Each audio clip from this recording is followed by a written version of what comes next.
System पार देंगे। Hello hello sir, फटफट डेलिभारी सार्विसत कल करार বাবে আপোনাক ধন্যবাদ জনাইছো স্যার। স্যার আপনার অসুবিধা জনাব স্যার। মোর পার্সেল কেনে না আসলে এতিয়াতো স্যার। প্রথমতে আপনি সিঁহরি কথা নকব আর আপনার অসুবিধা কি হয়েছে জনাব। 7 দিন আগে অর্ডার দেরি আজি তক না আসলে কি কথা বলি স্যার। দুর্গা পূজা সিজন কারণে অলপ অর্ডার বেশি আছে, সেই কারণে অলপ লেট হয়েছে। আপনি 2-3 দিন ওয়েট করক, আপনার পার্সেল আহি যাব। ঠিক আছে স্যার, কেলে ওয়েট করি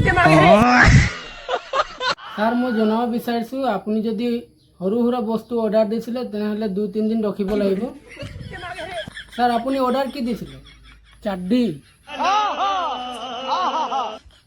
কি চাড্ডি? জাঙ্গিয়া পেন? নহয় নহয়, সেইটো মই বুজি পালোঁ, কিন্তু আপুনি চাড্ডি কেলে অৰ্ডাৰ কৰিলে অনলাইন? এইটো বজাৰতো পালেহেঁতেন। সস্তা দেখা পালি, ডিজাইন ভাল লাগলে অৰ্ডাৰ দিয়ে দিলি আকৌ। ফলো कर लो यार।